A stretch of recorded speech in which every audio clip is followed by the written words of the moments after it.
Ahojky, my dneska o polnoci odchádzame do Talianska. Tento zájazd organizuje moja krstná, kde idú rodiny známi a tým pádom ideme spolu všetci autobusom. A potrebujem Eli trošku unaviť, aby túto cestu zvládla. Tak sme sa vybrali do lesa. A keďže to ideme o polnoci, je to super, lebo však ideme aj tak spánkový režim vtedy, tak budeme len dúfať, aby vydržala celú cestu. Eli, a držíka kto zobere? No pekne, poďme. V lese začne byť trošku tma, chladnejšie, že vylízam všetky druhy hávede, komáre, takže my už na ceste naspäť dole, domov, pobalíme sa, dochystáme, pripravíme a o polnoci sa vyráža.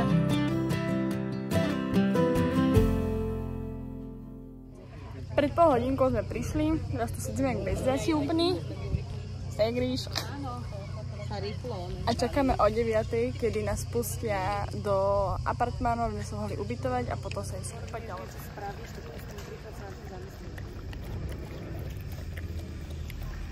To je vlastne opäť to isté, čo si povedala ty.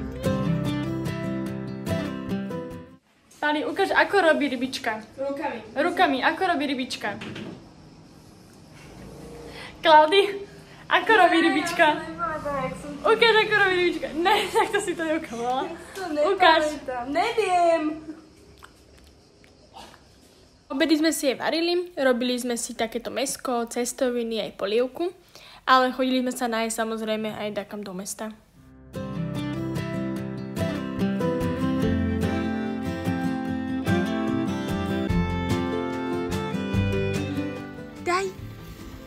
Daj!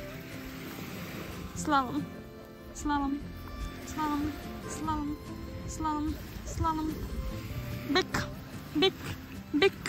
Bek. Popros. Zaju. People. Na pláži sme stávali aj tréningy. Osobne si myslím, že Eli sa aj tak viac páčil piesok ako samotné more s vlnami.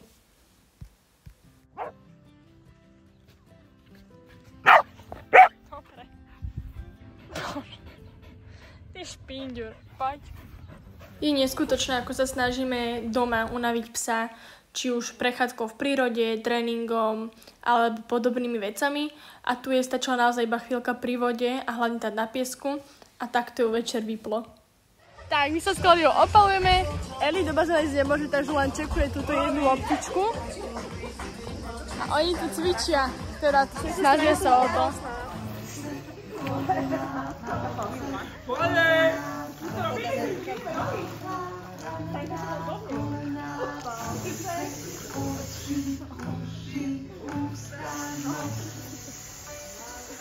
Pred partnerom úplne bez hanby, jak takto prichádzajú naši Slováci v Taliansku.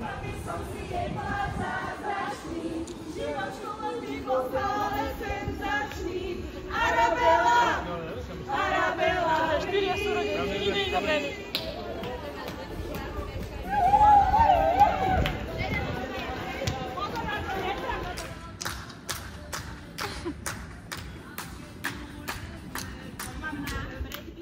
Ja teda nemusím moc morské príšerky, takže som išla na istotu a dala som si rezeň s hranolkami. Ale ostatní chutnali aj kalamáre, chobotnice a teda veľmi to chutilo. Samozrejme boli sme pri mori z Eli a vždy, keď išla väčšia vlna zozadu, tak som ju trošku nadvihla, aby ju to neovalilo zozadu a nespravila si nejakú traumu z vln.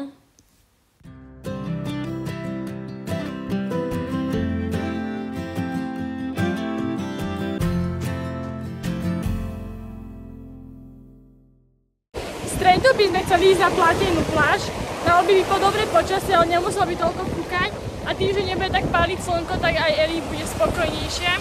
Tak uvidíme, či sa to podarí a viem, že v stredu bude naozaj také počasie, aby sa to dalo, lebo tým, aké je horúčavé, tak s Eli nechceme chodiť nikam ani nejako, že k moru, lebo však páli piesok, potom na večer zase je to ťažko, ráno sa zase jazobudiť, aby sme niekam ráno hneď išli. Takže sa len tak blúdime po meste a viac menej si to oprechádzka. Ale dnes sme teda zvoli. Eli je dosť spokojná, unavená, skočila si, že 12 volá hotovo, výbavčo.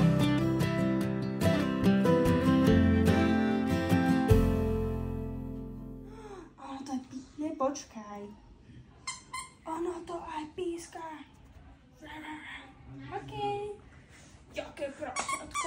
si kúpila prasa? Hej, však aby pripomínala tetušku. Čo?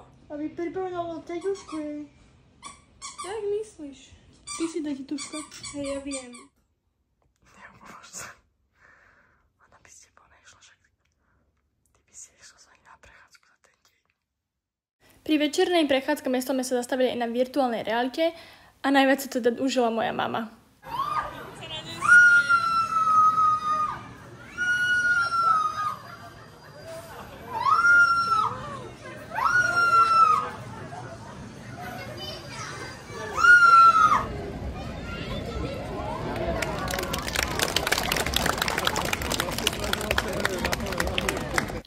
Po ceste sme stali z Eli menší tréning a tak nejak z toho vzniklo vystúpenie bez hudby. Na ďalší deň, áno, to bola tá streda, kedy sme mali v pláne ísť na psiu pláž, sme sa nakoniec rozhodli, že poďme na bicykle.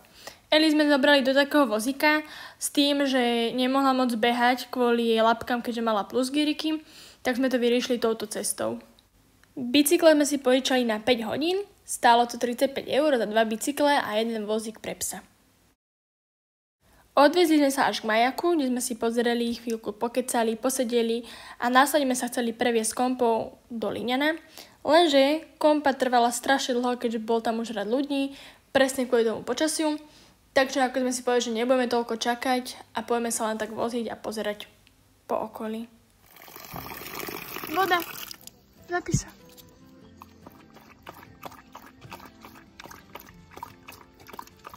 Neviem, či ešte niekedy pila z pambice. Prvý a posledný krát. Potom, čo sme bicykle vrátili, sme išli do Luna Parku, kde sme sa trošku pokolotočovali. Bola s nami aj Eli. Zvládla to, myslím, že úplne v pohode.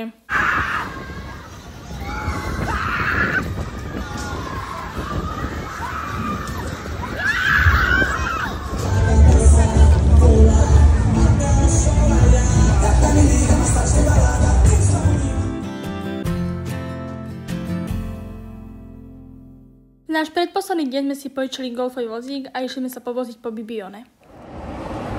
Na video. Keď Eli začala z ničoho nič na vozíku prestupovať, už som vedela, že asi sa dociká, takže sme zastavili, dali sme sa na blikačky, Eli sa vycikala, nastúpila a pokračovali sme v ceste.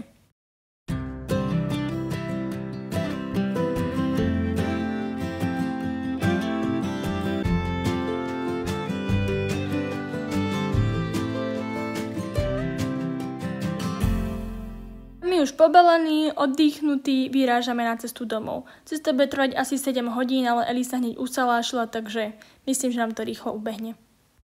Domov sme prišli okolo 3 ráno.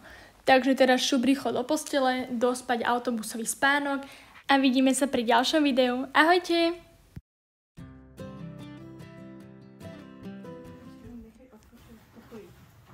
Kamoš to nehľadol. Linda on už žije v živote. Zaslúžil si lepšiu smrť, ja viem. Ale si krk.